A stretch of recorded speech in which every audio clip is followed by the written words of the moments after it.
Thursday's National Economic Council meeting, chaired by Vice President Kashim Shettima, NEC at its 168th meeting approved the revised National Social Protection Policy 2026 to 2030, backed by the rehabilitation of 13 police training institutions nationwide, and urged state governments to actively participate in major international trade events to showcase made-in-Nigeria products and attract investment. The National Economic Council considered a memorandum on the National Social Protection Policy as an instrument for accelerated development in Nigeria.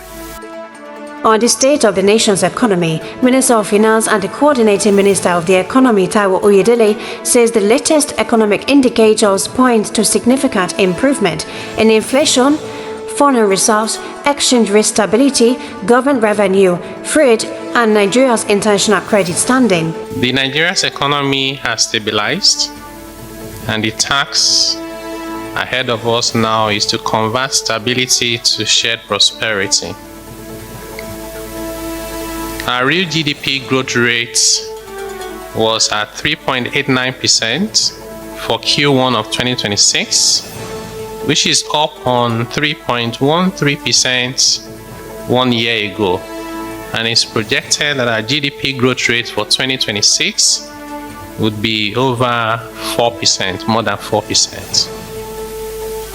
Headline inflation is down to 15.43% at the end of July from 24.94% a year ago.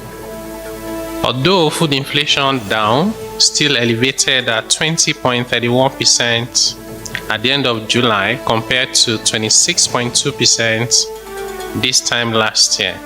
Oyedele says the real gross domestic product (GDP) growth stood at 3.89% in the first quarter of 2026 compared with 3.13% in the corresponding period of 2025, while the full-year growth was projected to exceed 4%. The finance minister also confirmed that the external reserves have risen considerably. External reserves are at $51.96 billion, highest since January 2009 and up 38% year on year. Naira has appreciated 13.5% year on year by the end of half year 2026, and exchange rate is now under 1,400 and is stable and steadily appreciating.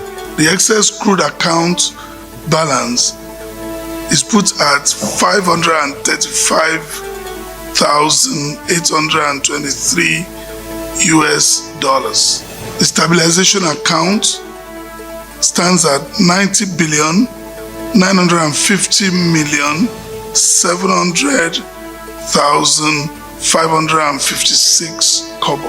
And of course, this is far an improvement over what it was year on year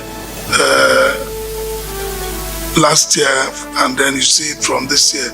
So that shows you that the economy is stabilizing, and even though there is more job to be done as agreed by the minister. Oyedele also reported a substantial improvement in government revenue, with financial accounts net revenue increasing from 15.2 trillion in 2024 to 21.9 trillion in 2025, and projected to rise by at least 50% in 2026. Total public debt stood at 159.28 trillion, representing less than 37% of the GDP, while debt servicing as a proportion of revenue had declined for almost 100% in 2022 to below 60% in 2025.